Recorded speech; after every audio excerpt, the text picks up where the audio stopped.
So today I'm going to take you guys through how I do a range prep, how I inspect everything, I do my pre-firing checks, and all that good stuff. So you see in front of you, we have the manual there, and it has stuff that is helpful in there, but it doesn't have everything.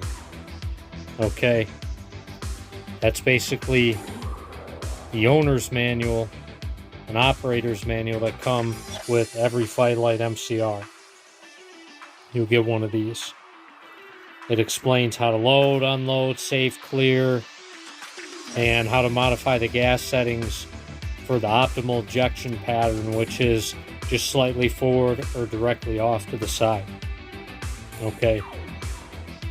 That's not exactly what I'm going to cover today. There may be a Fightlite method for operation, but it doesn't do justice to the owner. You got to know the tips and tricks, and that's what I'm going to show you today. So we're going to put this to the side, and I'm going to go through how exactly I do everything. So first we're going to cover ammo handling. Make sure that you have a properly loaded box or belt. If you're just running a belt, you're not running a box or anything. Make sure that everything is layered and stacked correctly and with a little bit of slot for the starter tab to draw those rounds up. Otherwise, they're going to get bound up on the first little bit of the belt. And then if you haven't seen my video in the past, how to properly link ammunition for the Fightlite MCR, go watch that video. I'm not going to be covering that today, but that's very important for your weapon to run correctly. Alright, so your ammunition, make sure it's squared away. Okay, this range that I'm conducting, I'm planning on shooting exactly 500 rounds of ammunition. Alright, so next we have the weapon system.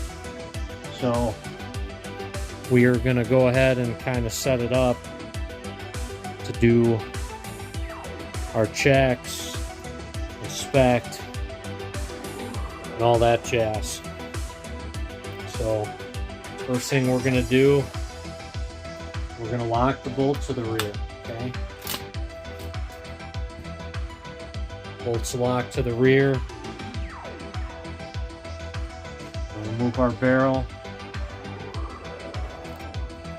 And then for storage, or whenever I'm not using this, I always lubricate the gas piston, and you should never do that when you fire it. That's just to keep everything moving and to break the residual carbon up there. So I'm going to remove the gas regulator. Put a regulator there on the table. And then if our piston will come out, which it may not. Okay, so we got a cleaning rod, some Q-tips, and a fresh 5.56mm cleaning patch. So what we want to do is we want to knock that piston out. Alright, and you see it's a little bit wet. Residual CLP that I leave in there. And we're just going to remove the excess. You want a perfectly dry piston whenever you shoot the weapon, otherwise you'll create excessive fouling inside the expansion chamber where the piston goes. Alright, and that is looking pretty good. The next thing you want to do is you want to clean inside the expansion chamber as well. I do that every time they fire. But you want to get all that excess residual CLP out of there, and any residual carbon that's remaining from the last time it was fired from sitting in storage. Okay, that seems to be about good.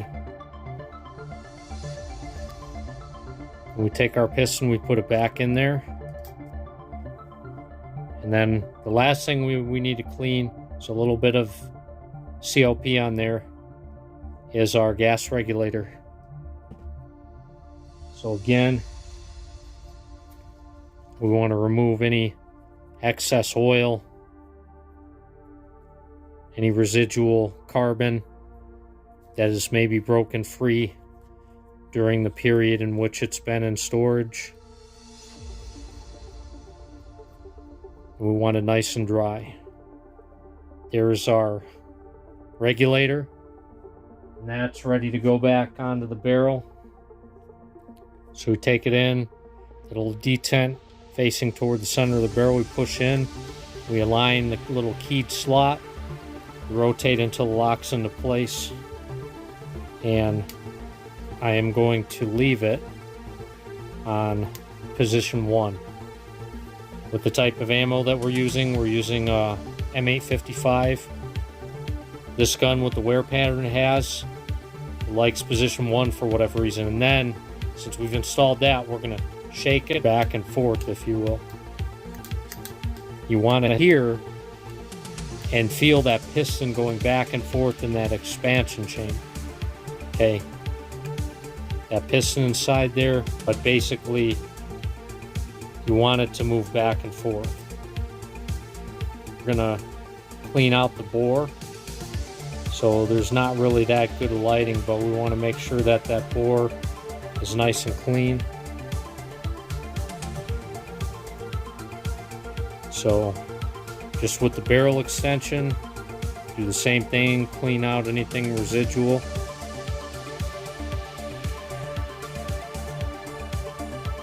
There's not too much in there, it's pretty clean. I always take meticulous care of these weapons. Alright, and now we prepare our cleaning patch. Typical 5.56 millimeter cleaning patch. Put that in.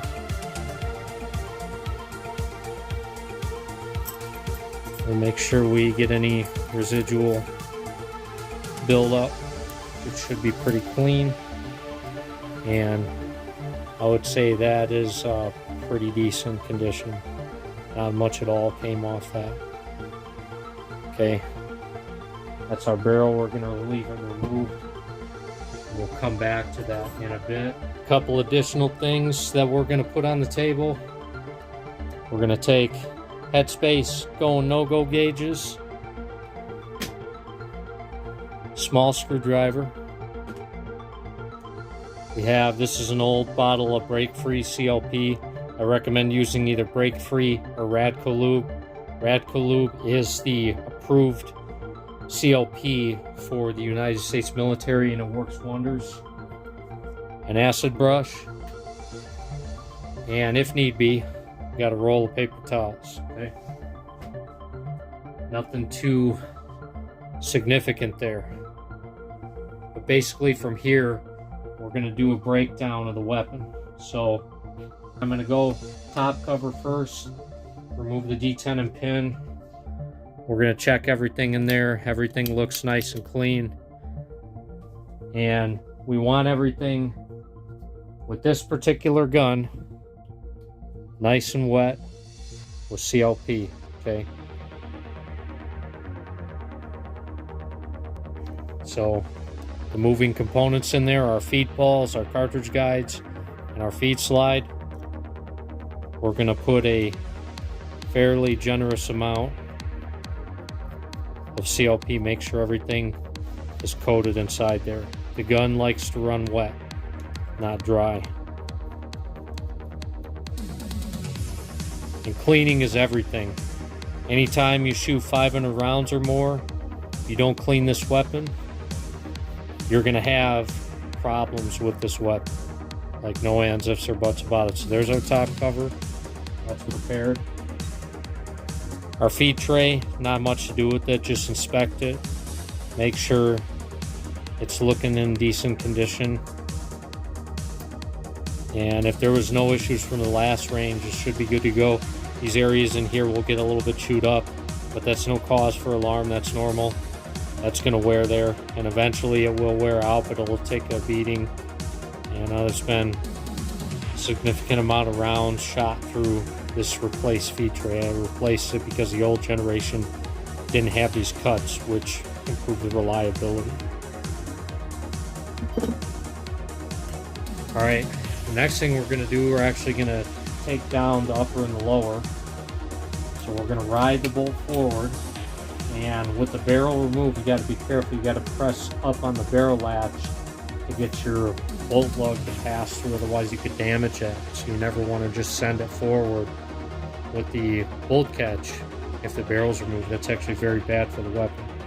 So we'll go ahead and take the weapon down. There we go. Okay, we separated our upper and lower. And we're going to remove our bolt and charging handle. Okay. The bolt will only come so far to the rear. We'll have to press that cam follower that actuates the feed slide and the top cover in order to get it past this aft bridge section here. And then I'll just pull out to the rear. Now when it stops, there's a takedown slot, which is actually further forward. I went too far. Charging handle comes out there. And once you remove your charging handle, you can rotate the bolt 90 degrees and it will separate. So basically what we're going to do inside the receiver, we're going to make sure it's clean and free of debris, which everything is clean as a whistle. We're going to lubricate in there. The push rod or the operating rod assembly is clean and well lubricated, otherwise we would pull that and the spring and lubricate it. We'll put a little bit of lubrication here in the front section, but there's no need to disassemble that since it's already done. And then for the bolt specifically, we're going to pull the bolt, and with the assigned bolt to this exact weapon, we are going to check the headspace in the barrel. So I'm really big on checking your headspace because I've been around guns that go boom and it's not fun. Okay, pull your firing pin, retaining pin, which actually it retains the cam follower, has a little hole in there, and the cam follower is actually what retains the firing pin. That comes out. Then you have your bolt cam pin, and then finally your bolt. Those parts are there. And now that we have the bolt removed, we are going to be able to check the headspace of our barrel. So I have a fresh live round, and the same thing you would check like an M60 is known to have issues. I always drop, after we've cleaned the chamber and the bore, I'll drop that live round in the chamber and make sure that it will fall out.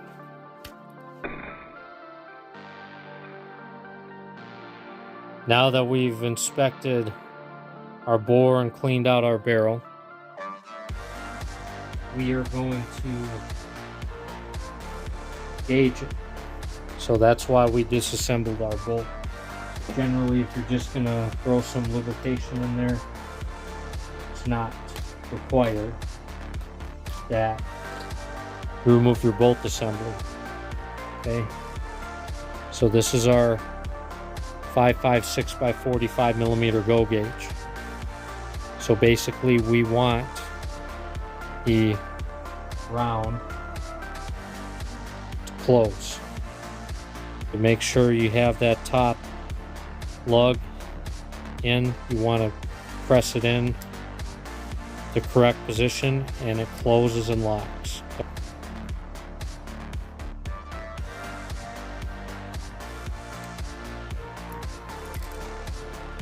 So that's the go. We're good with the go. Now we're going to check our no-go.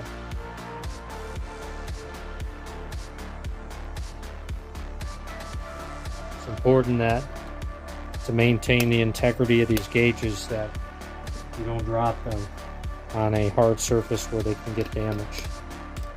So this is our no-go. So this is 5.56 by 45 millimeter no-go. If this closes and locks, then we actually have an issue and the barrel is not safe to use. So we'll do the same thing, very light pressure, and looking through that hole, I cannot even begin to get the bolt to lock, okay, which is exactly what you want on a no-go gauge. So we've confirmed our barrel is good to go and it's safe to fire. and that we're not going to have an inadvertent kaboom at the range. Honestly, compared to carbines and others, it's important to check. But with the belt feds, we're going to be putting a hell of a lot more rounds through these in general. All right, now we can reassemble our bolt. Put a generous amount of CLP on there, on everything. You want everything well lubricated, okay? A lot of lubrication on our bolt. All right, and this only goes in one way. You'll have to orient it where the extractor is opposed to your cam channel. So your extractor is going to be on the surface. You want it on the same side as where it will be on the ejection side. And we can put our cam pin in. Cam pin is a little bit different than a standard typical M4, M16. Goes in the same way. Okay, there's our cam pin. The next thing we're going to put in is our firing pin. Put it in from the bottom portion. Slide it up in there. And we'll have our cam follower. Cam follower goes in. And I don't know if it makes a difference, but I've always put the roll pin to the aft position. That's the way they come. That's the way they want you to install them, but I don't actually think it makes a difference. And then we have our cam follower retaining pin. Put that in there. We want to well lubricate our bolt carrier and bolt assembly. I'll actually drop inside the bolt face there. Okay, and there's no gas rings in there, so it's going to collapse in itself. That's perfectly normal. For a normal AR-15 M16, that would actually be a big problem. Okay, so inside the receiver, we're going to well lubricate everything. All metal on metal contact surfaces. Inside the channel, inside the charging handle channel, the front end of our operating rod assembly. Make sure it'll go back and forth, which it does. And it's clean and well lubricated inside already from the last time that we shot the weapon. And you can see it comes back into the receiver and pushes on the engagement surface of the bolt carrier. Okay, so that's looking good. Next thing we're going to do is we're going to reinstall our bolt assembly. Okay, so we're going to put our bolt in to the side 90 degrees, and then once it gets in that little slot, we're going to rotate it to the left 90 degrees, push down on the cam follower, and we're basically just going to start it, not going to push it in all the way.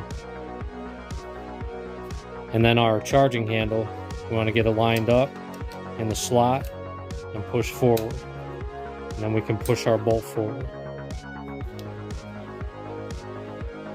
Next thing we're going to do, put the feed tray in.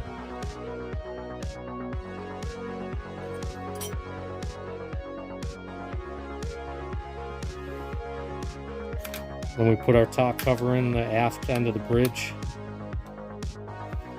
Then we'll have to move it around just a little bit to get our takedown pin back in. Our bolted top cover is reassembled. Okay, and our front end is basically ready. We'll still have to prep the barrel. We'll do that as part of the last part. And just like the rest of the weapon, we're going to put a generous amount of lubricant in the fire control system of the lower receiver. So you see there's a Fostech Echo trigger. It's a binary style trigger. I'm going to put a generous amount of lube there. Our H3 buffer. The Fightlite spring, we're just going to take it out to about there since it's thoroughly clean. And we're going to drop in a generous amount of CLP in there. Okay. I'll leave it tipped up. We're going to push it back into the plunger. Get it back in there. We're going to generously lubricate the face. And then once we get the two sections back together, we're going to manipulate the weapon via the charging handle and charge it back and forth a bunch of times and work that lubricant in back and forth. Okay. So we'll put the two halves back together. With this system, you have to hold the trigger to the rear in order to reassemble the top and the bottom. Okay. Charge the weapon to the rear, lock the bolt to the rear. And one of the last things we're going to do is we're going to lubricate the inside of the barrel extension.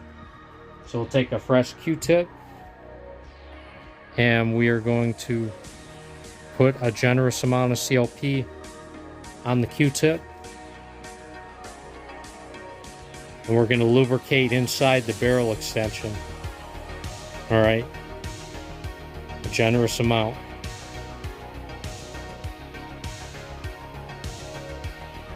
All right, so now that we've done that,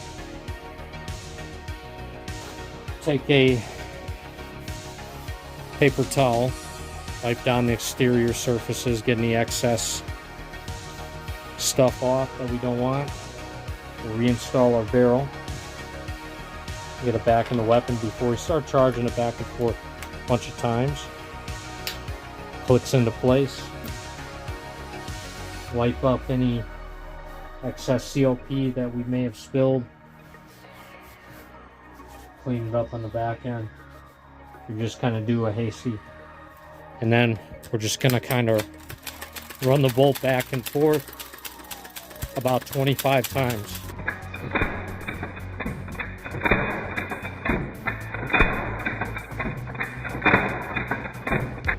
Okay, we're going to do a functions check.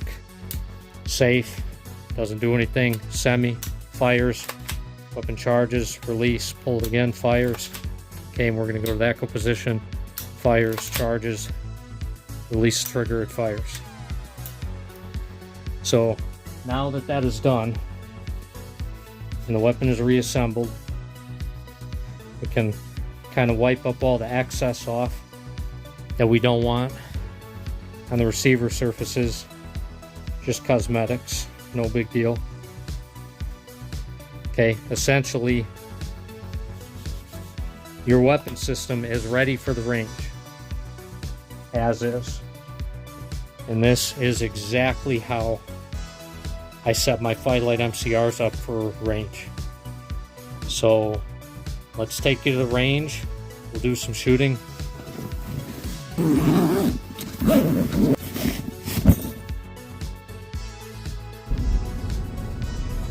now it's confirming 0. Yeah. So okay. Shoot a couple rounds.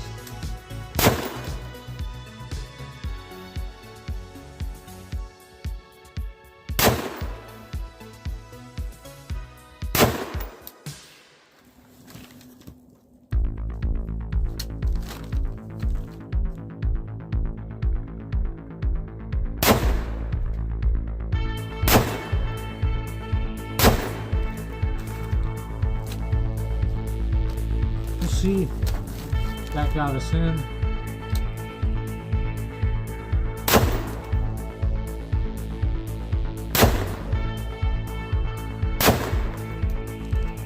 I think you're past center now to the left. Just a little bit. Yep. Go back about halfway. You just moved it.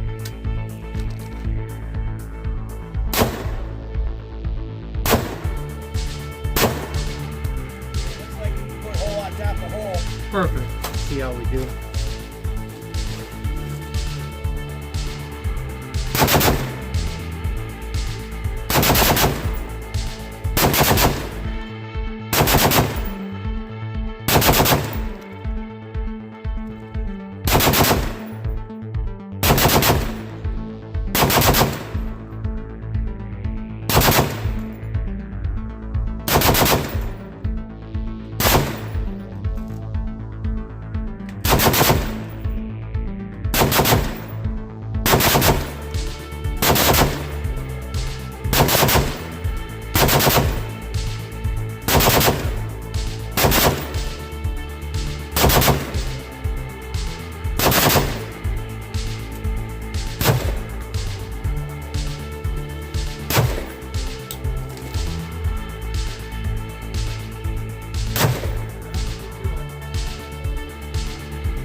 you figured it out. Yeah.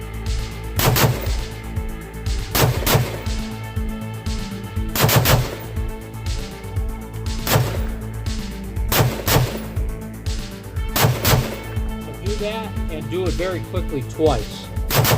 Nice. Hell yeah, give it back. Yeah.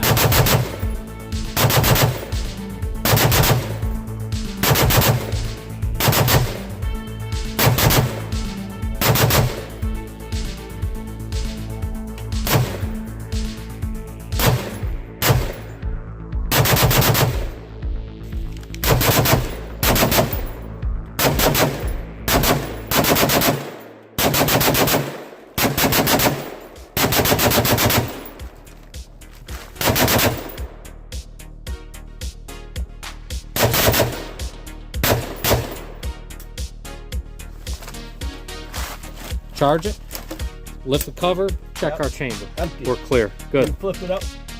Or you leave Yeah, it just open right now? it's fine. You're good. You're clear. Yep, we're clear. Excellent. That was crazy.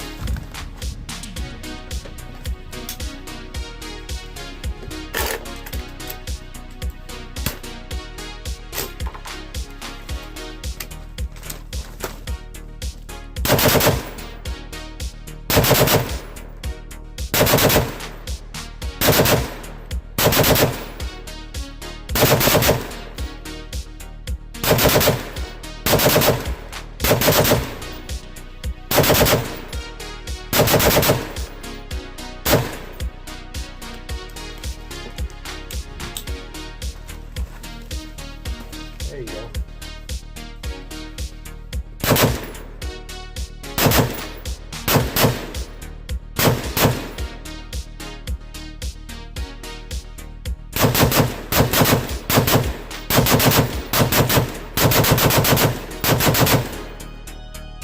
Nice. Nice.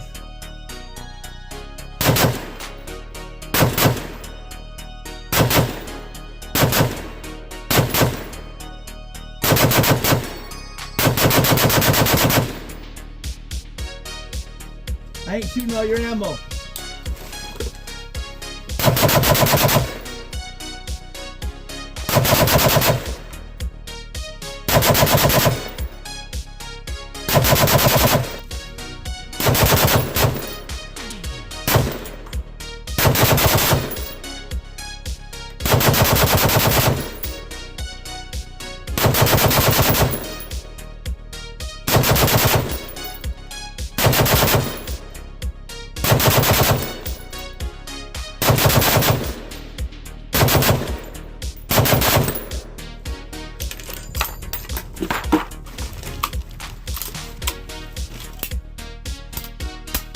Clear. All right. Another 200 rounds, no malfunctions. Excellent. Another 200. Yeah, no, like that's great. So, That's 300 400 total. so far. Yeah, 400 total fire. Oh my gosh, Jeffrey, this is a blast. I have to say. All right, Thank you very much for letting me shoot your fire. Oh, very welcome. Let's. That was awesome. We're safe and clear. Let's walk down the target in real time and see how we did.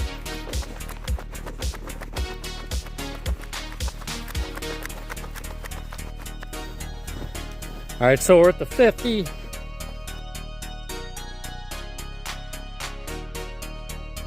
All those guys are definitely dead. We're done. They're done.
Damn. There's 500 rounds. Holy shit. You gotta have a lot of patience too. A lot of patience. A lot of patience. Probably too much. Okay. We just got back from the range. I'm gonna show you guys our post-range cleaning and demonstrate how I go over the Fightlite post-range. 500 rounds were successfully fired with 0 stoppages. In between each box, I fired 2 200 round AC Unity ammo boxes and 1 Tribe Tactical 100 round BFM pouch. It's worth of ammo. And in between each box, I gave it a quick lube inside the feed tray cover, and as well as the bolt and carrier assembly. And also what I did is I removed the barrel, swabbed it, put a little bit of lube on the barrel extension, put the barrel back in, and continued to shoot until we're out of ammo. So that's kind of how today's range went. No issues as expected, as I really don't have any issues with the weapons since I figured them out. Okay, so we've already verified that the weapon is clear. You can see clearly that the bolt is locked to the rear. Alright, so the first thing we're going to do, I always start on the front end first, or tip to butt, as Grantham always famously says in his videos when he does a review, but this time we're going to be doing cleaning, not necessarily a review. So we're going to push the barrel release, we're going to get our barrel out, pull that forward.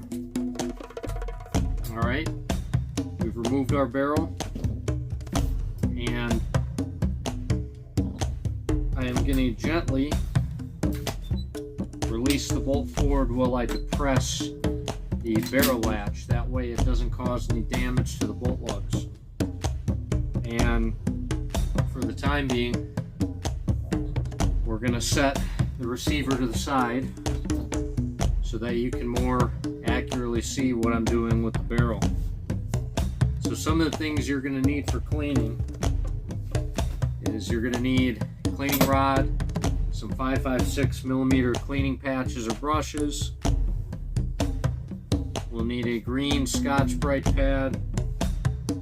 Of course, we have our CLP. Now, the secret to cleaning, when I clean the MCR, is I only ever use CLP as both my solvent and my lubricant. I never let anything else touch the weapon. You'll need an acid brush. I use a brass bristled wire brush.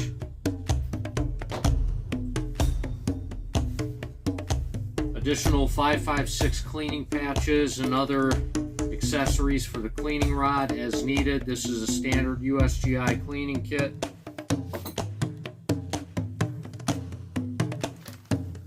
And then of course, the world famous Q-tips.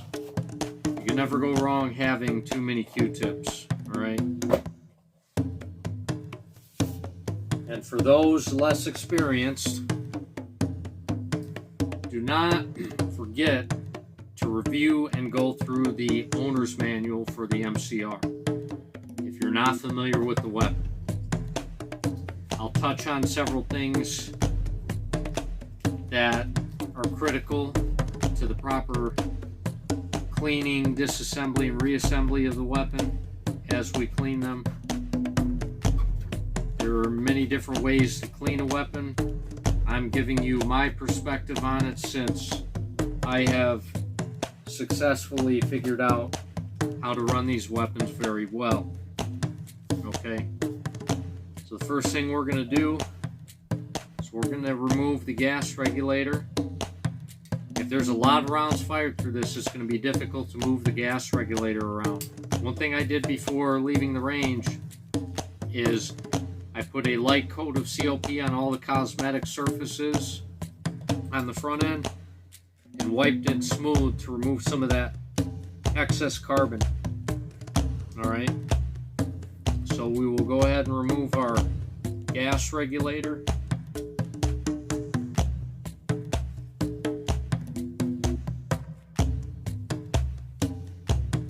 It is quite tight because there is some carbon buildup. Not terrible, but there's our gas regulator. It's going to be dirty. I'm going to attempt to dislodge the piston with a Q-tip.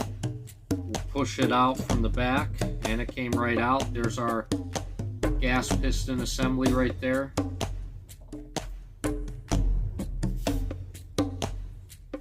And then what we're going to do is we're going to go ahead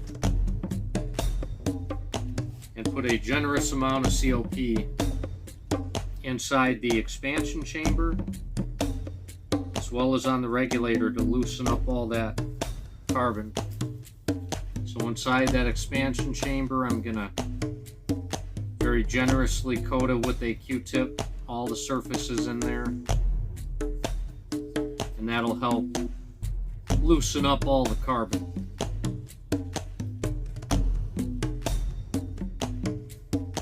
I try not to use a brush inside the expansion chamber ever, and the reason being is that area is an exacting fit to the piston. And over time, if you degrade the surface via a brush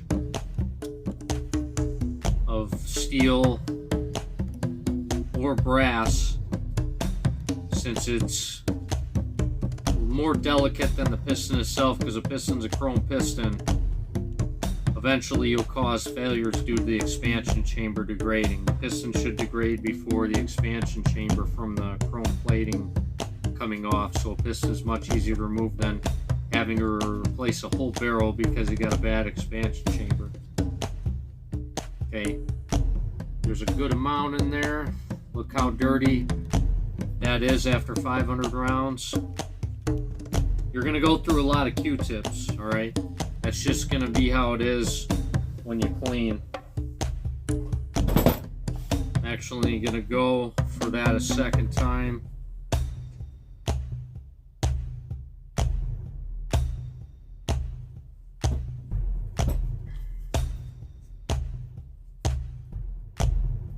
There's going to be a lot of buildup in there because that's where all the action happens. All like the kinetic force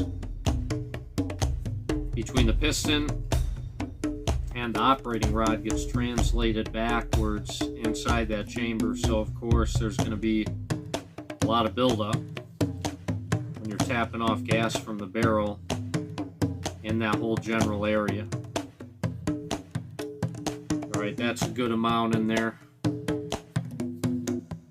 Okay. Next we'll just take COP, apply it to the acid brush, and I'm going to apply it to all the surfaces where they have built up carbon. Nice generous amount.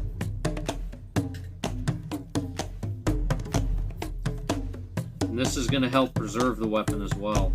COP acts as a preservation property that prevents rust and corrosion when left coated. So for anything where you're having all the gas and all those byproducts from your ammunition and other stuff, definitely not a bad idea to coat like everything with COP. Now the only way I clean this stuff, if I have the time, is very thoroughly. So if this, in this type of video, if you're looking for a wham bam thank you ma'am, this is not the video for you. This is ensuring that you're not going to have any malfunctions in your gun. Okay? And when you store your gun, it's going to be in good condition next time you take it out to the range. Alright, the back end of that barrel extension It's going to be very dirty inside. Through that front loop, I'm going to take a Q-tip, swab it, look how dirty it is. And in that extension, you're inevitably going to go through several Q-tips. Try to point it toward the camera and show you what I'm doing. So I'm basically going around that star chamber in there.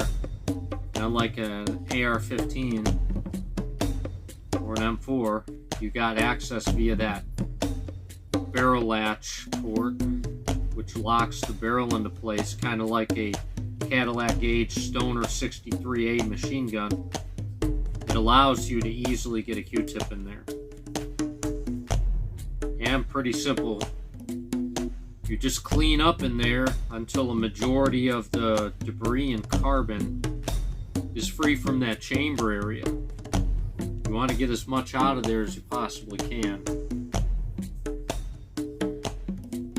It's a little bit more difficult not using solvent to clean it up, but I've noticed over the years that if you introduce solvent to your, especially your metal components, it's worse for the plastic components if you do. You're going to accelerate the wear and tear in the components. Break off a couple pieces of paper towel. It's going to get very dirty. We're going to clean all this up there. Kind of wipe it up. But these things get dirty, especially with 500 rounds. It's going to get very dirty naturally. So always have a good supply of Q-tips on hand. Okay. Compared to a direct impingement, it doesn't get as dirty in the chamber area, but with the amount of rounds we put through, it is still quite dirty, requiring a lot of attention. Alright, now you see how much time that took just with Q-tips and CLP. I'll point out to the camera. That's looking pretty good now. Okay. I know we already did it, but we're going to swab our barrel. I did it a total of 3 times at the range in between our ammo boxes. Pretty simple with our patches. I'm not a go only one direction guy with the patches. I'll go both directions in the bore. Some people will counter that argument, I'm sure. And I will just repeat the process until we get a majority of the fouling out of the bore of the weapon. And I'll clean inside the chamber as best we can. We'll recheck headspace just like we checked it when we did the range prep, as you saw in the beginning of the video. So that patch is pretty dirty. Okay, even though we swabbed it 3 times, it's still pretty dirty. So I'm going to grab a second 5.56 cleaning patch. We'll put that on our cleaning rod.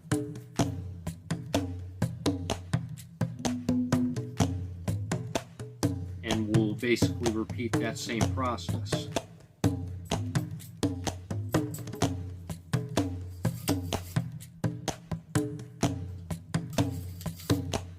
I don't tend to get too carried away with it,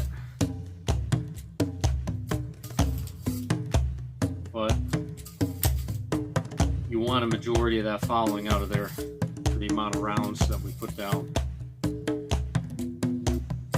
Without a bore scope, it's kind of hard to see all the lands and grooves in there, but for the most part, it's looks good from about there type of system, the way I do it. So if anybody can see that, not sure if the camera will pick it up.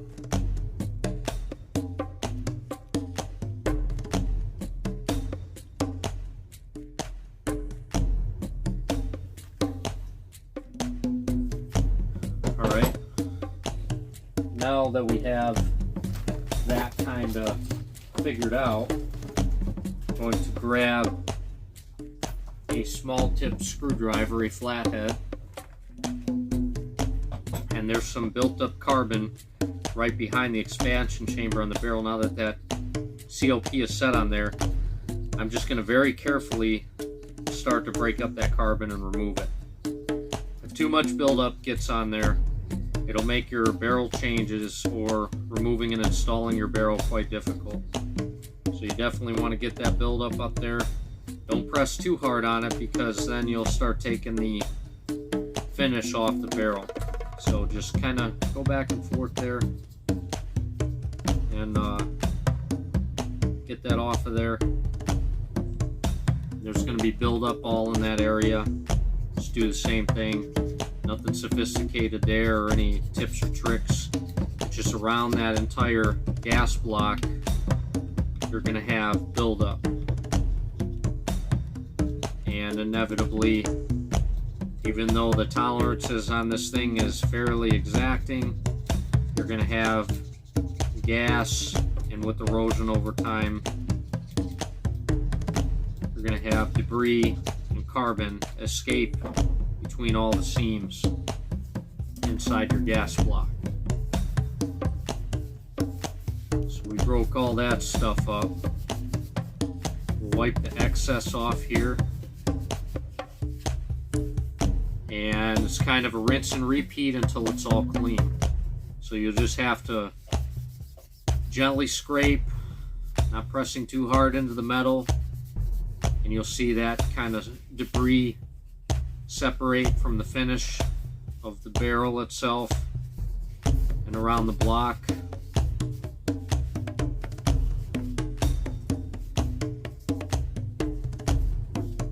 It looks like we got most of it.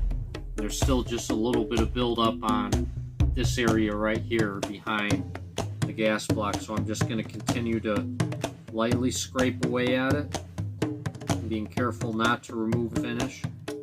Like I said, this is a not super critical, but if too much buildup is around that area, you're going to run into issues with removing and installing your barrel, just with it being way too tight.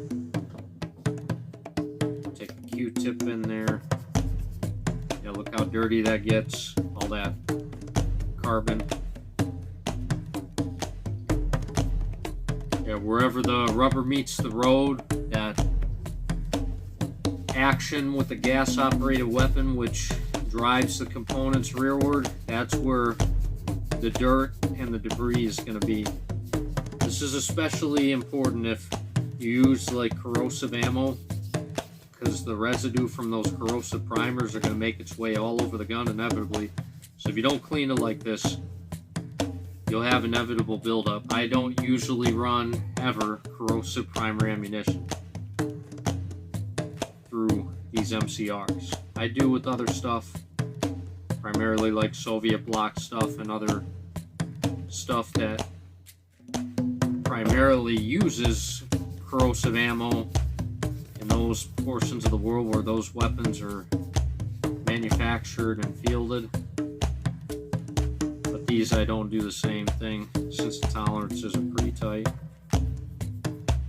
We reapply our COP to all those areas we just scraped, and then before we do like our final wipe down, we will let it sit, and we'll move on to our gas piston and gas regulator.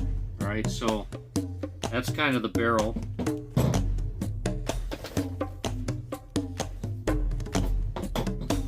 Now our piston. The operator manual, owner's manual, will tell you do not remove the discoloration from the piston. So how I go about cleaning it is I'll scrape the face, and I'll scrape the area where it interacts with the operating rod, and then I'll clean it up with a brass wire brush, being careful to not remove too much discoloration. And then on the ends, I will rotate it and clean up the face plates fore and aft of the piston. This is omnidirectional, you put it in anyway, and remove all that heavy buildup and get it looking nice. So I'm just going to scrape the edge there with this flat bladed screwdriver, get any excess off. You could probably use a knife blade, but you got to be very careful. Try not to remove any chrome from the piston itself. Try not to damage it in any way. You're going to have a lot of copper buildup on the front end. And then on the aft, you're just going to have carbon buildup from where the gas and carbon was escaping in between the piston and the operating rod assembly. You don't have to baby it too much, but you just got to be careful.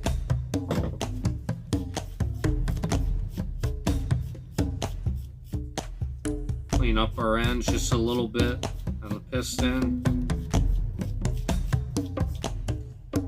And then I'm going to go side to side along the lands and grooves of the piston. Okay.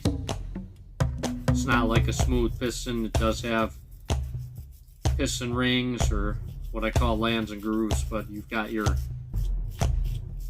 piston ring cutouts in the body of the piston. And without removing the discoloration of the piston, I'm just removing any excess built up carbon inside those piston rings. Being mindful of the chrome plating. I wouldn't recommend using a steel bore brush or steel bristle brush on the piston. Since it's chrome, in theory it should be okay. I'm not going to recommend it because I don't do it. And if I don't do it, you shouldn't do it, so that your gun and your components run and stay working very efficiently. Just my opinion, because I kind of have this gun figured out. Okay, and then the front and the back end, you will have a little bit of buildup around the ring. So I'll try to dislodge some of that heavier buildup. And that's expected.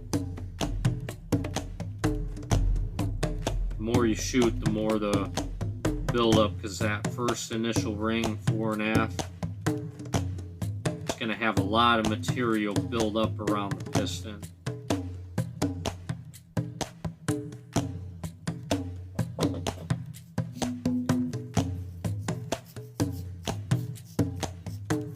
And you kind of rinse and repeat until majority of that is gone. Doesn't have to be perfect. Then I'm going to take the piston and with the face, both sides, it's not rocket science. I'm just going to rotate against the Scotch-Brite pad, and you just have to do it a little bit once you get your scraping done, because it, I mean, takes all that stuff right off. Seems to anyway. Yep, see, we're good there with the piston. And then if you're not planning on shooting like right away, your gun's gonna sit unless you want it in a ready status condition. I'm going to apply a coat of CLP on the piston, which you should never do and leave if you're going to be shooting it. And I'll let it sit while we clean up our gas regulator. So let that sit. There's our piston. Let that sit, okay?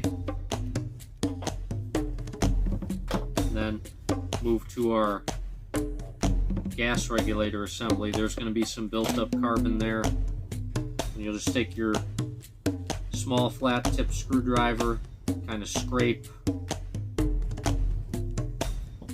the little locking cam surfaces. Just scrape all that off.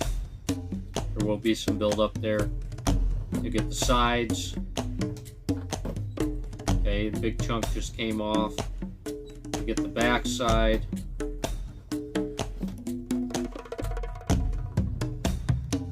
This area, there will be a significant amount of copper debris in there.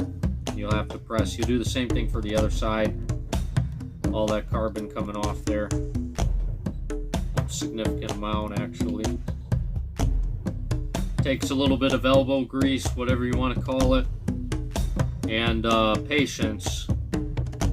But you don't want to ignore this, because if you let too much build up, it will be a pain to adjust. Kind of like when you leave a suppressor on a barrel forever, and then you're paying the price by having to beat it off with a hammer, potentially destroying your can or your mount, depending on what you're running. And then the areas here around the rim, there's going to be significant buildup there. So you're going to have carbon and debris coming off on all around there. Lots of buildup.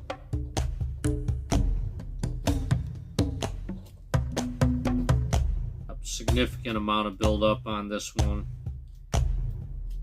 And it's worse if, say, you do a range and say you fired 2,000 rounds in one session. It's going to be pretty significant. It'll definitely take you some time to clean it all up. And around the back side of the locking cam and locking groove, make sure all that buildup is gone. And then finally, I'll take the brass brush and clean up everything as much as possible.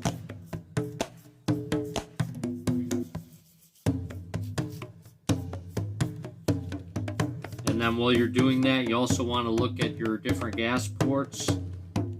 There's a total of 3 gas ports on this regulator. One is number 1, number 2, and number 3 position, and then a complete gas shutoff. You want to make sure that your gas ports are clear, and if they're not, you will need a scribe or something very small and pointy to get in there and knock out any debris. So far, I haven't really had that issue. I haven't had significant fouling of the gas ports inside the regulator. Okay.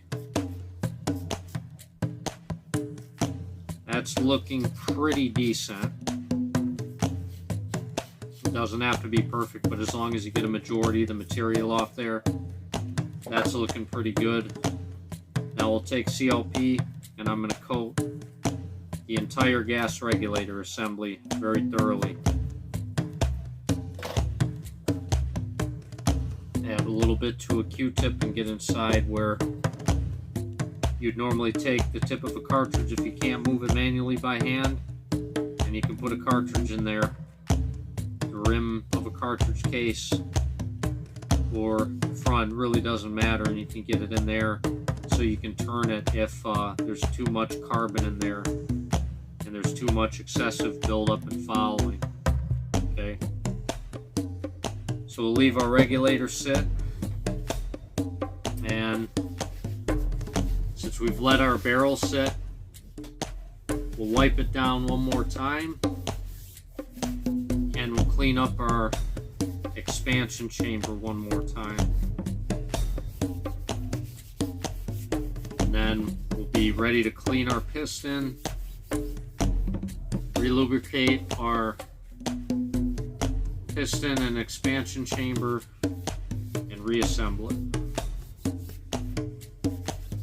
Remember, for operation, you do not want to lubricate the expansion chamber or the piston.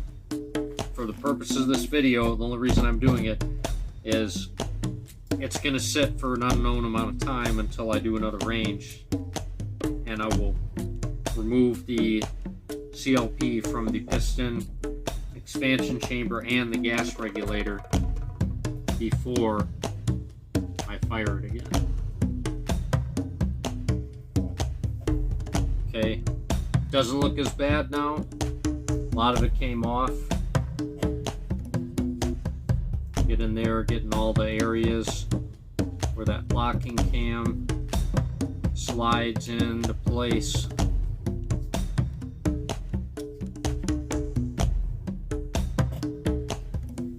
Kind of see if the camera will pick it up.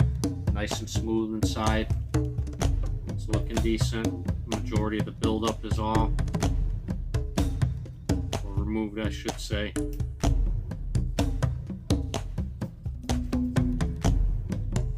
Okay, so now we'll take our Q-tip with CLP and we'll reapply.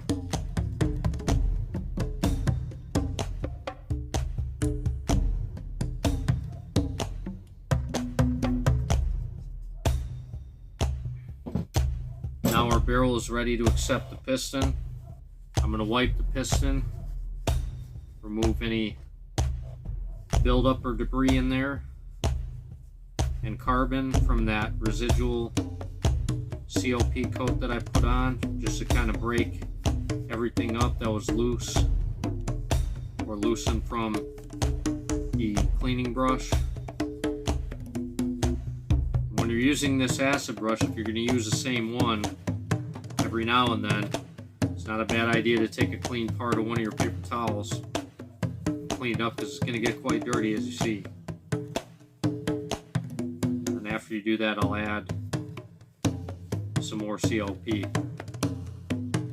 That way you're not pooping where you eat.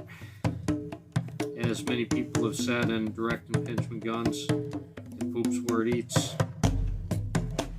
So put more COP in there.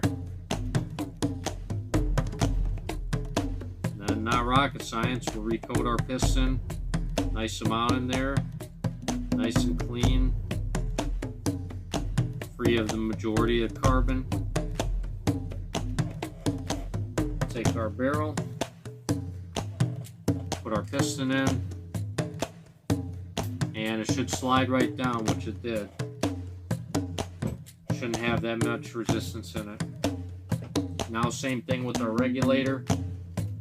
We'll wipe the residual COP, get all that loose carbon that's on there and that buildup that we didn't get with the brush or the scraper. Okay, that's looking pretty good. Piston's installed, cleaned up the residual. I'm going to coat it with fresh COP. Now, you would not do this again if you are going to reassemble and immediately operate it. You're going to want to remove any COP from this area. And with the locking detent inboard, push it in a little bit and align the locking grooves on the regulator, and we'll rotate it and lock it into position. Okay.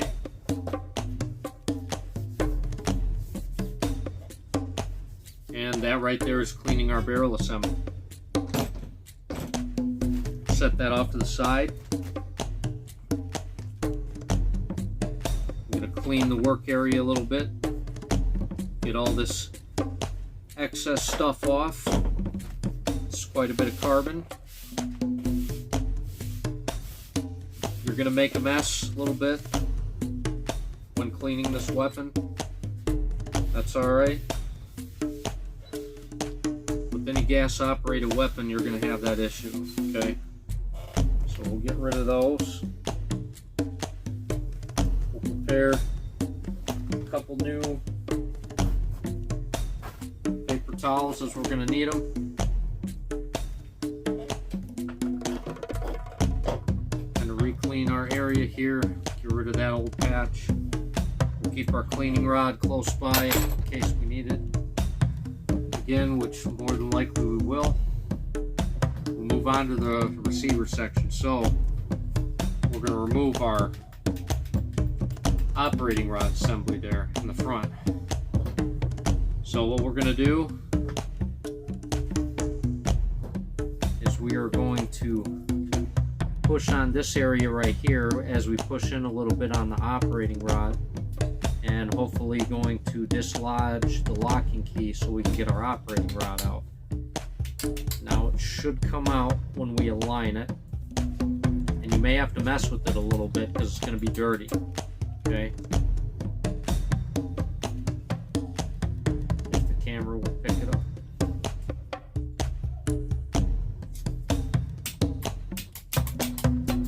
There we go. Yeah, a chunk of carbon fell out front. So this is our operating rod and operating rod return spring, which this impinges on the bolt carrier, and the gas piston impinges on this front portion here. So this is going to be significantly dirty because all that gas is being blown back. And this faceplate here is also going to be very dirty, so we'll coat that with COP and we'll wipe it clean later, remove that carbon.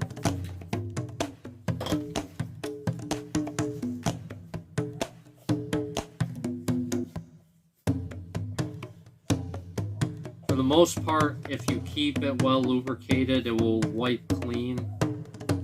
If you do intermittently lubricate the weapon, kind of like I explained I did in between the boxes of ammo, which majority of it just broke right up and came off of it. And then you'll just have to get the small crevices on the back end, which I usually use a green Brillo pad and this guy right here and the brass bristle brush. Actually just had a clip of some sort fall out of the gun, it looks like. I do not know what this is to, so this may be a real-time failure. I'm not sure what this clip goes to, but it just kind of fell out. And actually what it looks like, I'll show you in real time. I think I found the issue. So what we have happen is we had a piece of the spring separate from the body. So on this end we had, it looks like one spring coil basically sheared off of the spring. And being this is one of my original shooters, I expect that I'm going to have some parts breakages here and there, and that's actually a first. That's the first time that's happened.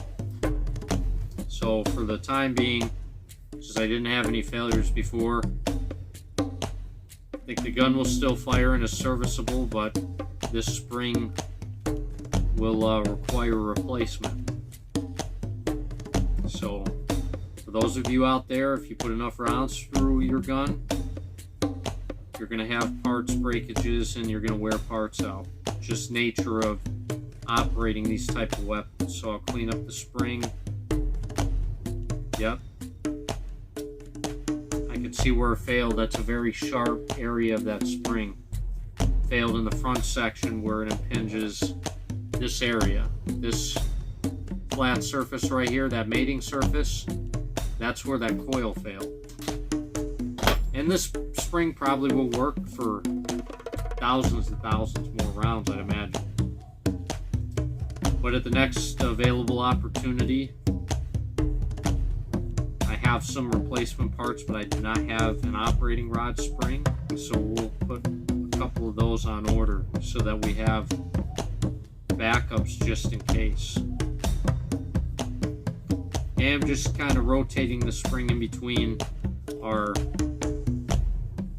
paper towel, getting all the carbon off. Do that a few times, clean it up. Like I said, I don't like cut corners or kind of wham bam thank you ma'am on anything when it comes to weapon cleanliness, since I've done this sort of work on the technical side and employed in the instructor fastening capacity throughout my career, both in the military and currently as a contractor to varying degrees. So now that that's done, I'll take our brass bristle brush and go along the crevices of our operating rod, clean all that up in there, and our body looks pretty good. Now what I'm going to do is I'm going to take our Scotch-Brite and basically very gently, we don't want to remove material or score it, but we're just going to go along it and clean it up a little bit. Okay, that's looking pretty good. We'll do the same thing in the front. The front, since there's a little bit more buildup, I'm just going to kind of lightly apply pressure and go back and forth from the side, perpendicular to the length of the operating rod to that front end, because there's going to be a lot of carbon buildup there when you shoot this weapon.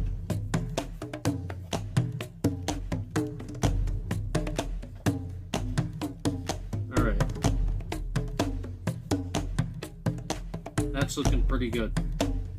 It's kind of how you want it to look. So I'm going to install the broken end forward for the time being. That way it's not impinging upon the aluminum part of the receiver. And we're going to leave it like so. We'll leave it removed for now. Okay, the next thing we're going to do, we're going to kind of look at that front end. We're going to apply CLP where we need to. We need to break up built up carbon. You want a generous amount on the faceplate and where that locking key is for the operating rod. And if you feel so inclined to, you can put CLP on a Q-tip, and where your cooling vents are, you can clean those out because they're going to be exceptionally dirty. Not necessary for the function, but just to clean it up. And then where that operating rod goes in, that front end, turn it so the camera can hopefully catch it. Be able to clean that area up in there a little bit. And you could use a cleaning rod and a cleaning patch to get some of that out, and we'll get that out once we break the receiver down in sections. Okay, so now that that's done, we're going to separate the receiver. So we'll get our gun apart. We'll separate our upper and lower assemblies. Okay, it's a very tight fit. Then once we separate our upper and lower, we'll raise the feed tray cover. Our bolt, if it's not slid to the rear, you'll slide it to the rear. You grab the bottom portion of your carrier where it engages either an auto sear if you got a machine gun, or like in my case a Fostech Echo trigger. And then with the little cam follower, you press down on the cam follower once it reaches the aft section of the bridge, and then you'll be able to take it out. Now you'll pull the charging handle back and align the charging handle key to remove it. Once you get the flow carrier lined up with the strike plate key, you're able to turn it 90 degrees and remove your carrier. Okay. Set that to the side. Set our charging handle to the side. We'll go ahead and remove our top cover. Press our D10 out. Sometimes it can be tight, but you want it tight. Remove our top cover, set that to the side, and our feed tray, set that to the side. So keeping in true tradition, we'll continue on to the front end. We need our handy dandy cleaning rod. Put it in the eyelet here. And then on that front end, from this hole right here, we're going to put the cleaning patch in. And we're going to clean out the area where the operating rod goes into the handrail or the receiver section. Okay. You're going to want to clean that area up in there. It's going to get very dirty. Very, very dirty.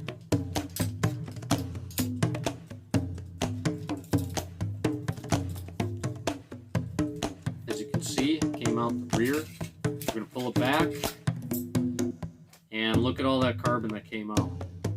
I'm not going to be too crazy with the operating rod because it's a well lubricated and fairly dirty area. I will go for a second patch.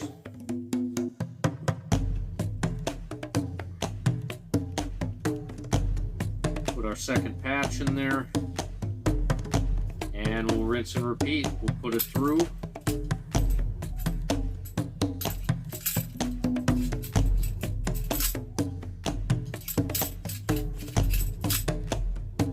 There we go. That's cleaning out our operating rod channel. Set that off the side. Okay. Next, going back, next component, we got the feed tray cover. Aside from the receiver. Inside, it's going to be a fair amount of debris with 500 rounds fired. Not really too bad, but you're going to have debris in there, and you're going to want to remove as much as you can get. It's important to keep all the inner workings clear of any brass shavings or any buildup in there. And during the range sessions, when I do the lubrication inside the receiver, I also lubricate inside the feed tray cover. Clear any obvious large debris, but normally there's not a whole lot of large debris. It's all going to be very tiny refuse from your cartridge casings. We use some Q-tips and clean up in there, in between the feed pawls, in between the feed slide, in the feed slide channel. Basically a good general cleaning. If it's metal on metal parts, it should be clean and well lubricated for this gun to work 100%. We did not have one stoppage. Normally all my ranges I do with the MCR, with how I maintain the weapons maintenance wise and how I link the ammunition, I really don't have any issues. Okay. You may have to play with gas settings here and there, but for the most part, I know that this particular gun, 810, it's an older gun, Gen 4. It likes gas position 1 when I fire M855. Likes gas position 2 if I fire M193. And for whatever reason, if I fire some ZQI M855 ball, it likes gas position 2 when I run that, even though supposedly it is 62 grain. Okay, so you're going to have a little bit different ammo. And then Lake City M855 likes position 1. IMI M855 likes position 1.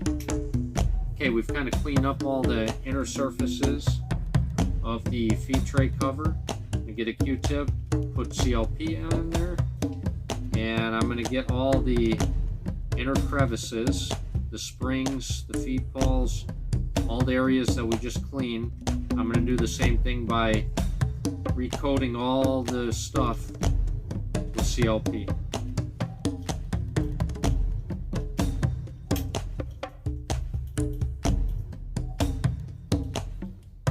This gun likes to be run well lubricated. Just like the old proverb, you can never have enough ammo in a gunfight. You can never have enough CLP in a Fightlite MCR. Now, if people are using these on real, like say, units or military operations or whatever, of course this is going to be all your prep work, and then you'll worry about all the maintenance on the back end after the mission, before and after the mission. Okay, our feed tray cover is looking pretty good. We'll do the outside, we'll look at it. We'll remove any excess stuff, make sure that the outside is clean and free of debris as well, which it looks good. Just cosmetics at this point. And we'll do a good external wipe down once we get the gun all back together. Okay, you always check your feed pawls for proper spring tension, anything broken or missing, and everything looks present, like it's there and in good condition. Next we got our feed tray cover, which is here. Pretty simple. Take the brush, add CLP, and I'll brush down the feed tray.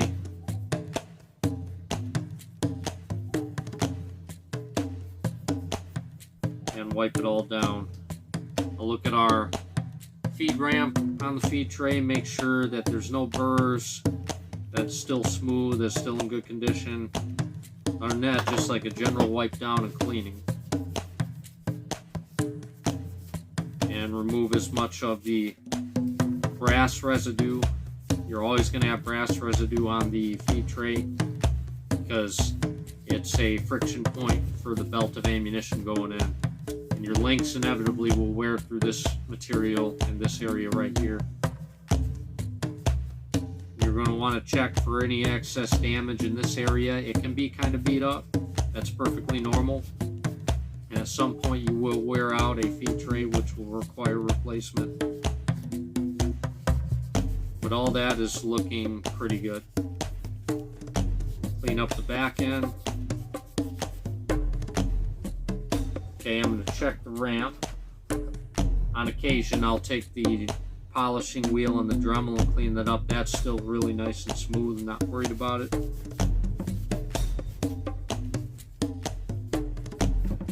Okay, looks like we got a majority of the debris out of that feed tray. Everything's in good condition. Set the feed tray to the side. Next thing we're going to look at is the charging handle. Okay, there's some buildup and debris in there. General wipe down and cleaning, nothing too serious. Q-tip through the front where the operating rod impinges upon the strike plate on the bolt carrier. Clean all that up. Okay, that's looking pretty decent. Nothing too serious there. There's not going to be a lot of carbon in the back end, more like debris and brass shavings and that sort of thing. You want to get all the nooks and crannies. Make sure that you don't have any burrs anywhere where it's going to chew up the receiver and everything's still nice and smooth. You're going to have wear here in this area. That's perfectly normal. Okay. Majority of the debris is removed. That's our charging handle assembly. We'll put that to the side. Next thing we'll do before the receiver, we'll do our bolt and carrier. We'll take our flat tip screwdriver.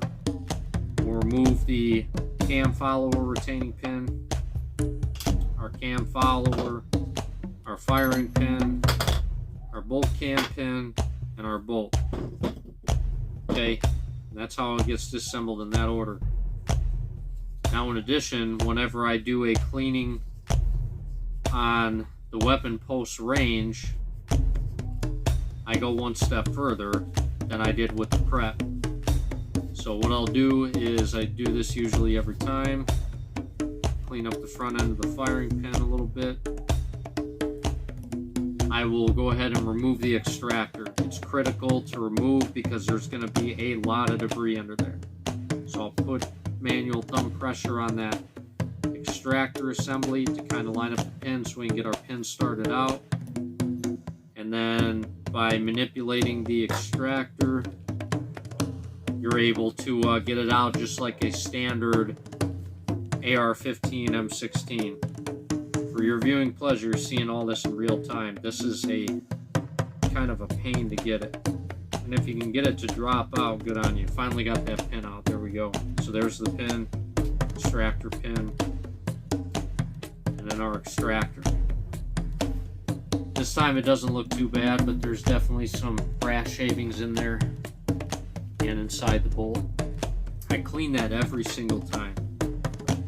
If you don't, it's just going to build up and you're going to have problems with probably extraction and ejection. There's one gentleman, which I won't name, he sent me a picture of his Fightlite, asking me if I had ever had it happen, and I hadn't. He had a spin back malfunction where it bounced right back into the chamber. I have had that happen once, but it was because I shot the gun like right next to a table or barrier, so of course you're going to get a spin back malfunction. That's Captain Obvious. In his circumstance, it wasn't.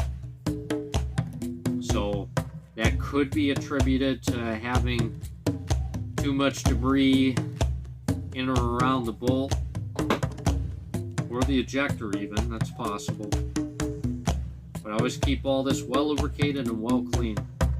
Once I clean the debris out, I will brush the area of the extractor where it grabs the rim. Okay, so that's nice and brushed. Now we'll finish cleaning our bolt. Take a little bit off this Q-tip. I'll go from the back end forward. Now clean all the way up to the front of the channel.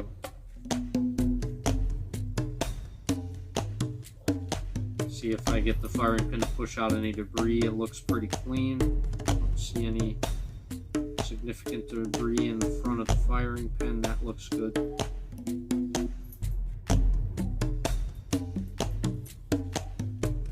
I always run this gun while lubricating.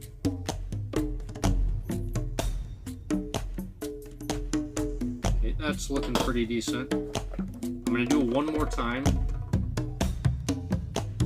Like I said, I am very meticulous. There may be some folks that don't want to go to this level, but when you operate and own this gun, if you don't go to this level of cleaning,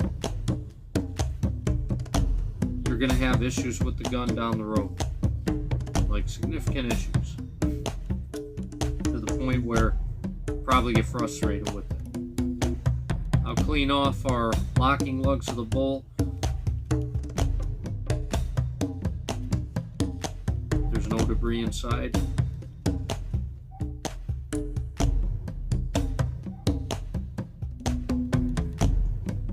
Okay, now that that's done, clean the aft part of the extractor itself.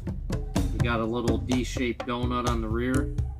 Some have the circular donut. This one in particular has a deep O-ring.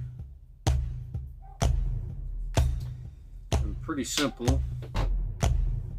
Captain Obvious stuff. I'll wipe our brush again. It's quite dirty. That's going to happen. Clean the stuff that gets very dirty.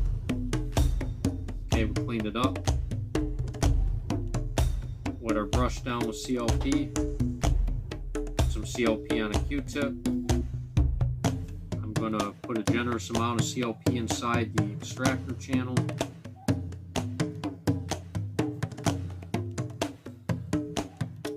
And then with the brush on the extractor, get ready to reinstall the extractor assembly in that extractor channel. We'll take our pin, we'll lubricate our extractor access pin, locking pin, and then same way you would an AR-15 bolt, I'm going to press down, try to align it and get the pin to seat. There we go. Looks like the pin is installed. Use the tip of a flat blade screwdriver, make sure it's all the way seated. It's not going to come out, which it's not. It's good. Now at this time, with the clean bolt, and remember we cleaned our chamber on our barrel, at this time we are going to go ahead and check our headspace, both go and no-go. And you're going to want to use your bolt and barrel to do this with your go and no-go gauges. Okay, so we got that. We have our go and no-go gauges. First I'm going to do the go. So the bolt should close and lock on the go gauge. Okay, we're clean. Looks good. There's our 5.56 millimeter go gauge. You can see it.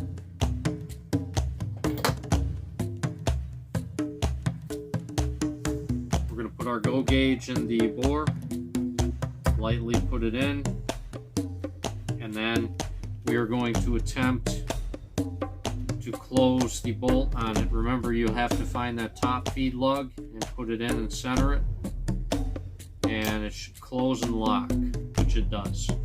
Okay, that's what we want. We want our bolt to close and lock. Take it out,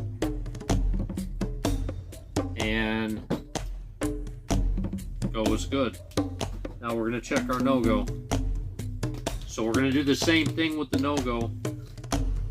We want to make sure that it does not close and lock. So our 5.56 by 45 millimeter no-go. Okay, we're going to do the same thing. Press it in. Only do headspace on a clean chamber. Make sure your chamber is very clean. Find our top feed lug. Press it in.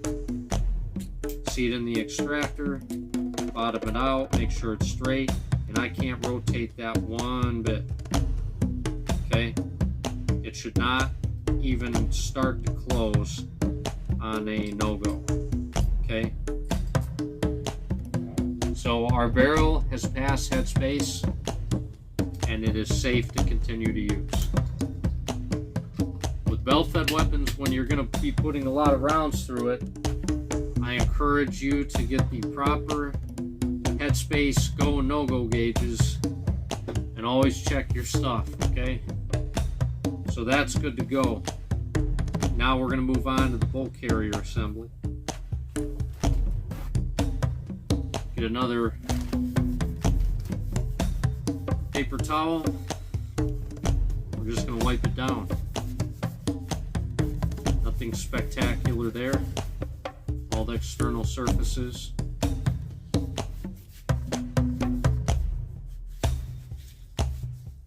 Will be a fair amount of debris.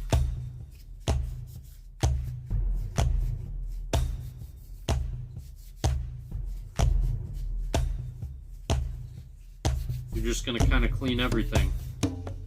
Common cleaning. Okay? Free of any brass shavings or debris. A clean Fightlite MCR is a happy Fightlite MCR. That I have learned.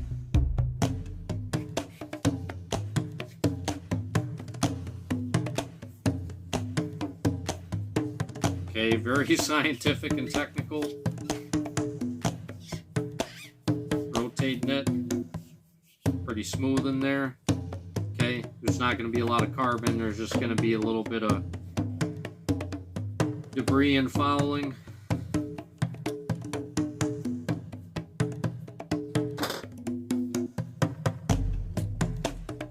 Get in the cam channel for the bolt cam pin with the Q-tip, clean that up.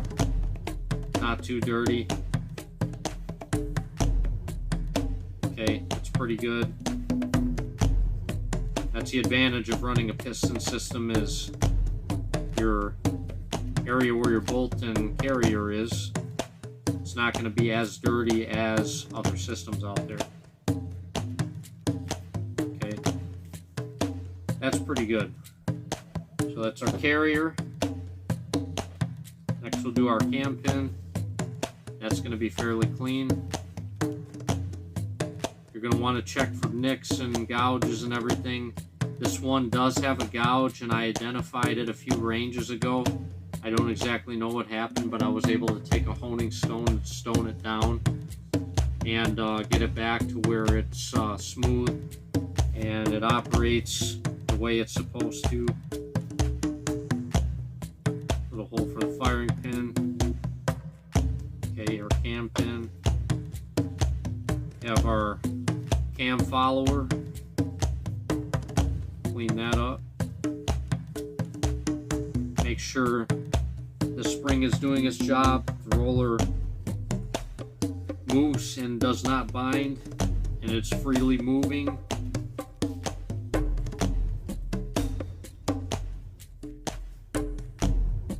Okay, and that's looking pretty good. Now, so we wipe this cam follow retaining pin. We already kind of wiped down our firing pin. We're ready to reassemble our bolt. So get a fresh Q-tip.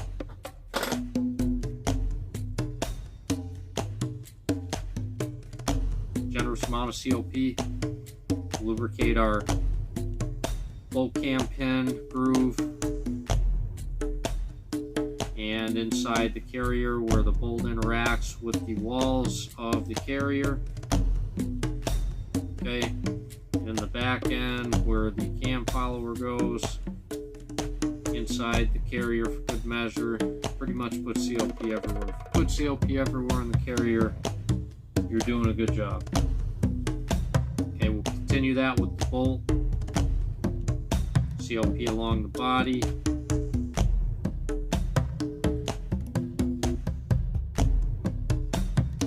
Okay, order of precedent. I'm going to put the bolt in first. Bam. Make sure it moves freely. And it's good to go.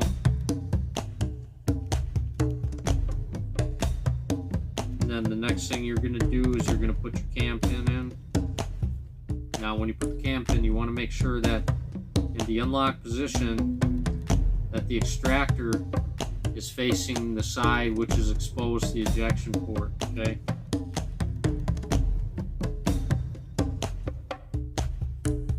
So we'll lubricate our cam pin. We'll drop that into place.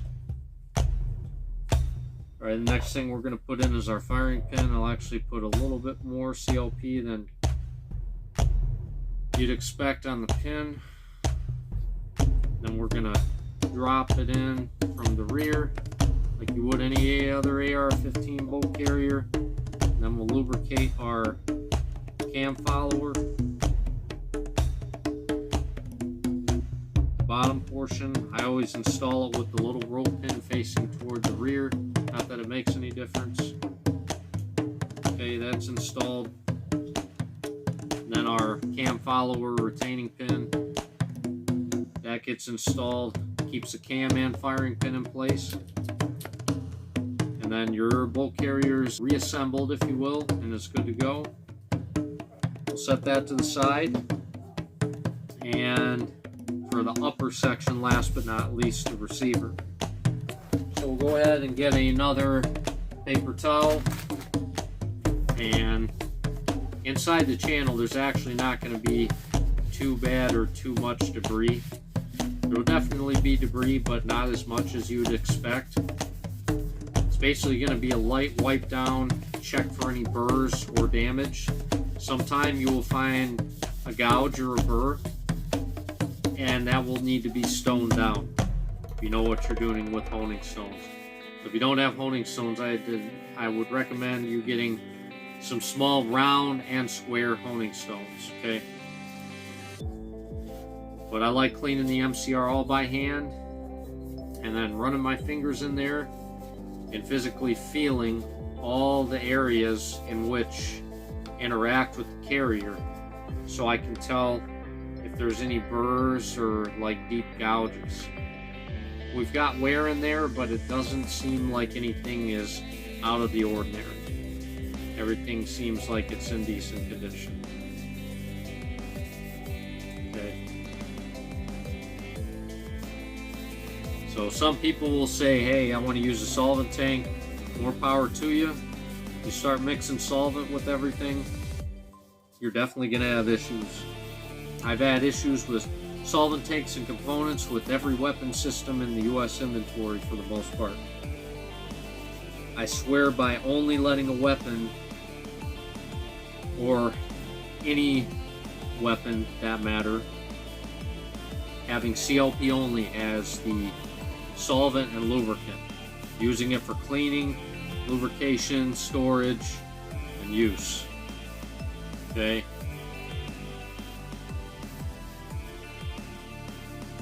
Super important. We'll get into all the nooks and crannies with Q-tips, clean everything up, make sure it's free of as much debris as we can get.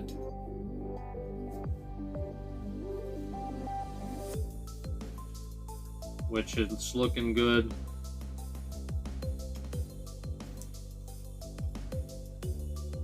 The upper receiver section is looking pretty decent. Just minor debris in the back. Nothing major. As you see, the Q-tip is relatively clean.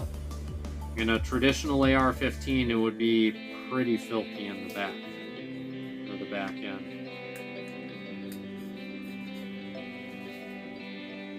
Okay.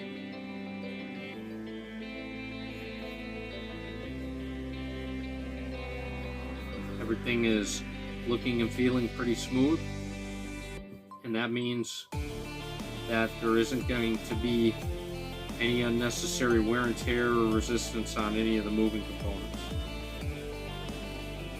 Which you want to keep the receiver as clean and in serviceable condition as you can. So now we'll clean up the front end, the faceplate. Get any excess carbon we've left kind of sitting there off. That's going to be dirty in there. because that's where all of your escaping gas and carbon is going to vent out in this area. Like with my other configuration guns with the Steyr AUG bipod, when I grip it in the front, if I'm not wearing gloves, I'll end up having a pretty dark, non-firing, or yeah, basically non-firing hand. Like when I grab my offhand on the front here, the forward position, it's usually, if I don't wear a glove, this carbon's going to be all over that hand. Okay, that's looking pretty decent. There will be a significant amount of carbon buildup there. It's very dirty, as you see. I just like getting all that off every time I shoot. That way, stays in good condition. Bipod, as I've stated in previous videos, is an LRA F-class. Okay. Now our upper is prepped and ready for reassembly and lubrication. So, not going in the exact reverse order that we took it apart. First thing I'm going to do is I'm going to reinstall the operating rod. So I'm going to put a generous amount of CLP along the length of the operating rod. Okay, and the spring. Same thing here. Once I get the spring in, generous amount in there. It's not rocket science. We're going to put it in. You got to make sure that little keyway is got a clear path for it. We're going to push it in from the front, and then once it's all the way in, we'll press and close that little lock key, and our operating rod is reinstalled. It's got very good spring tension. That's going to continue to work even though we had one coil break off of it. So that will require replacement inevitably, okay? All right, next thing we're gonna do, we're gonna put our feed tray cover on. Feed tray drops into position there. Take our feed tray cover, line it up with the pin, and reinstall it just like so, okay? Now we're gonna tip this forward. If I can get it braced on that little release latch for the bipod. It's not really going to brace well.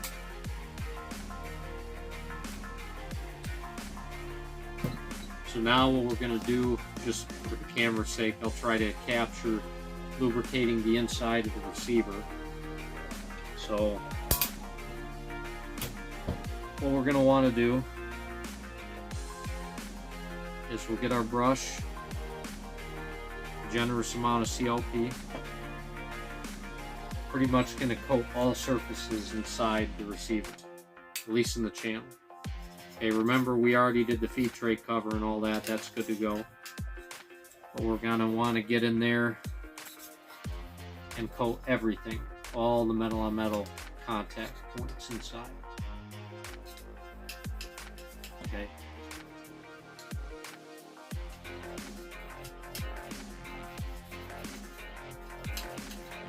And that's going to ensure that our carrier has smooth function. We're going to do the same thing for our charging handle slot. Now that that's done, we can go ahead and put our charging handle in or get it started. And then legs back. And then with the bolt assembly, we're going to coat the front end with a significant amount of CLP. So we're going to put a lot of CLP on the front end of the bolt, everywhere. Okay, just the front section for now. And then tip it up and we'll get the whole face as well. Okay. Now in the reverse order that we remove the bolt, we are going to want to put it in 90 degrees offset, rotate it in that surface for the striker plate until we have the cam follower hit the bridge or line up against the bridge, butt up against there. Press down on our cam follower and we can start it, and then when we press it forward, it's going to lock into place into the bridge. Okay, we'll return our charging handle forward, and now we'll get the back end of the carrier, and we'll put a generous amount of CLP in there. Okay, don't be shy with the CLP, you want to use a lot. Alright, and then very gently we'll ride our carrier forward while we press the barrel latch so we don't damage our feed lug. Okay, now preparing our barrel for reinstallation. Okay, we gauged our barrel, we cleaned our barrel, so we know our barrel is good to go. Okay, piston is moving back and forth. You can't really hear it on the camera, but it's good. So we're going to well lubricate the barrel extension with CLP and a Q-tip. So barrel extension, Q-tip with CLP. Put it in there, rotate it around, and we're going to get each of the locking lug cuts and the feed ramp. We're going to make sure that it is very well lubricated inside. Okay. One last thing before we install it, since I did put the headspace gauge in just because I'm extra thorough, put one more patch in the eyelet of the cleaning rod. This time we'll go from the front end, and we will put one patch through. We'll call it a day with that.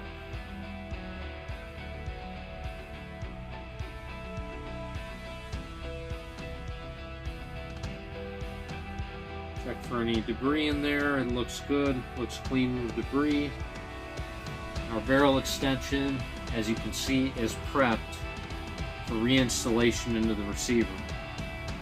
Alright, so we'll go ahead, and when I push this barrel latch, barely pressed it, and that bolt carrier like flies out of there because it's got nothing resisting it. And we'll put in our barrel. Now, carrier goes back forward. Our upper section is completed. That's what takes the most time with cleaning this system. Now we're going to move on to the lower section. This is pretty quick, straightforward. If you got a magazine or a mag adapter with the mag well lower, you'll drop that and clean it. Obviously this is the BAFAR lower, so we'll go ahead and clean all that debris off of the top portion of that receiver, that non-mag well receiver. It's got the cut for the saw drums, saw boxes. Clean all that out. We'll clean out the fire control group. Since it's an echo trigger, I'll push the bolt lock, slide up on the hammer. All that looks good. I don't see a lot of debris in there. That's kind of what you want. Clean up all those areas in there.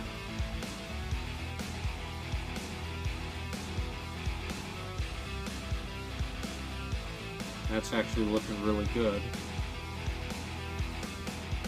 That looks like one piece of brass underneath the bolt catch. We'll get that out of there. Okay. Next we're going to remove the buffer and spring and get it out. Here's our buffer and spring. And not always, but I try to remove the little disc, which it's not looking like it's wanting to come out. But there's that little stock spacer for the Fightlite. Sometimes it will come out, sometimes it won't. It's not necessary to remove it every time in order to clean out the buffer tube. But I do like, when I shoot, every time cleaning out the buffer tube. Okay. It keeps from any debris that accumulates from falling down in there in creating any irregular wear patterns, because already with the amount of force and everything going on, it does seem like there is a significant amount of carrier tilt. Could be wrong. I mean, I'm not an engineer working at the company that builds these things, but I'm just thinking logically with the amount of force required to use like linked ammo. Okay, I'll take a paper towel with our cleaning rod, kind of roll it up a little bit, stick like tail, stick like the front end, and just kind of roll it up into like a ball. I can get it in there, and I'll just kind of chimney sweep it, you know. Little piece broke off, I'm not worried about that.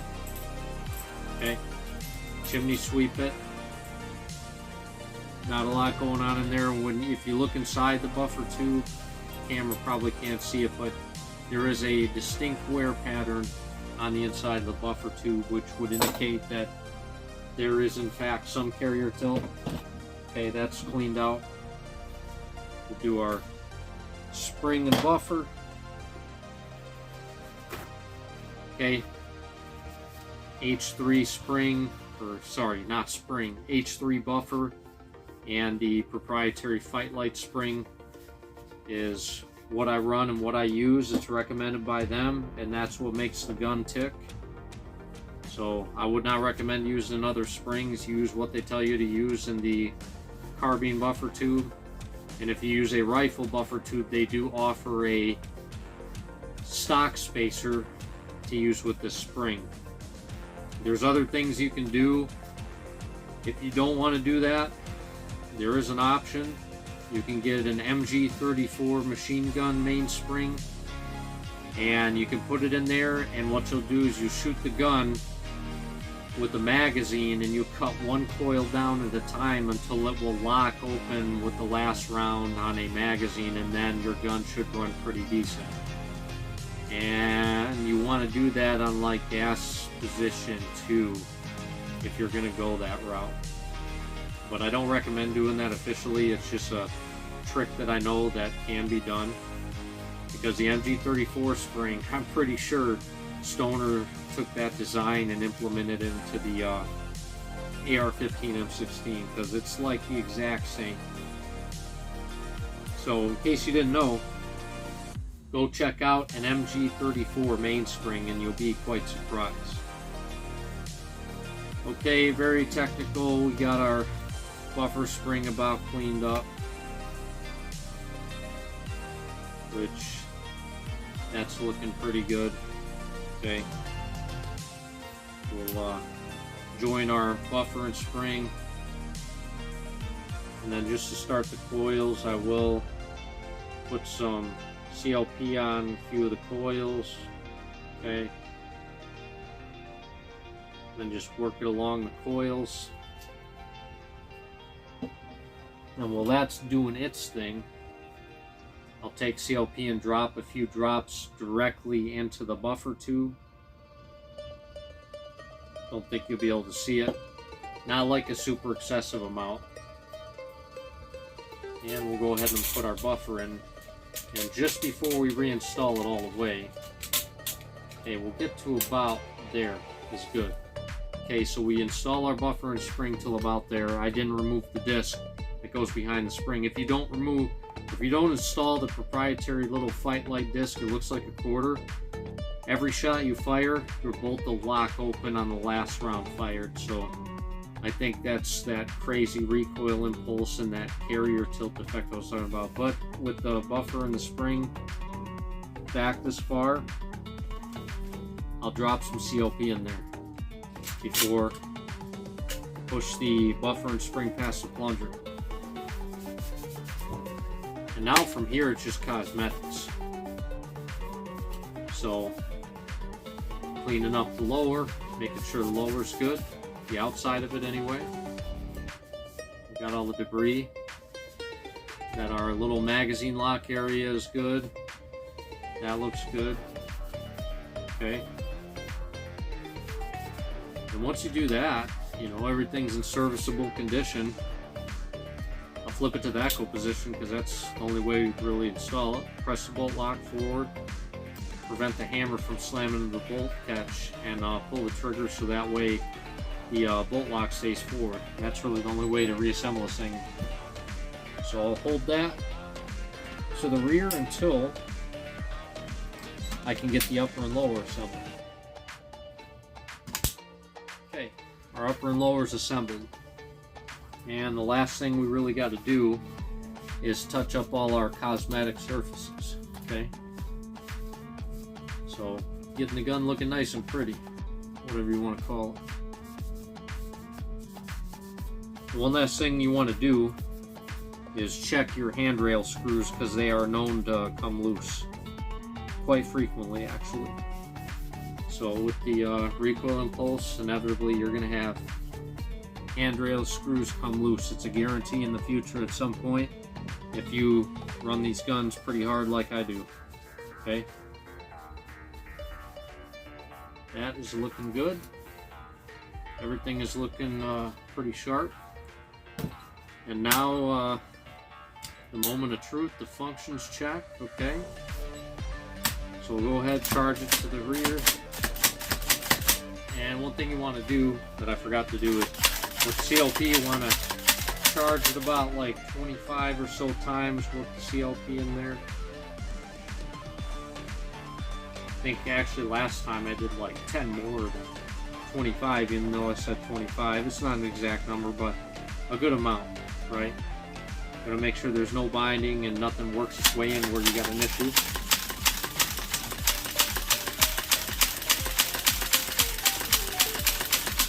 Okay, the bolt locks to the rear.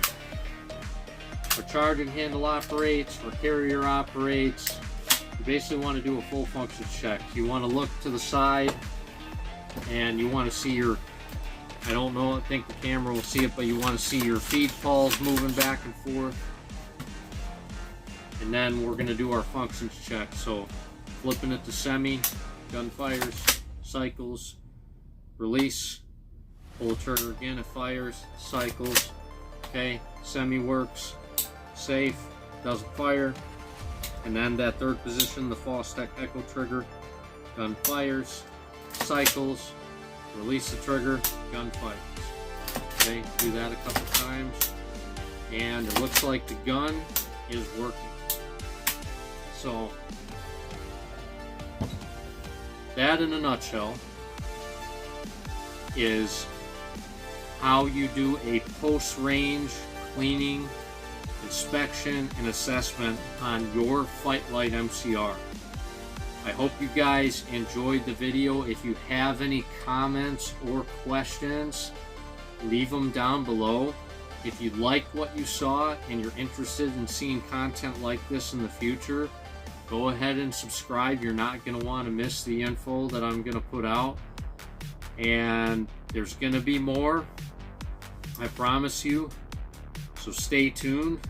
Thanks for tuning in.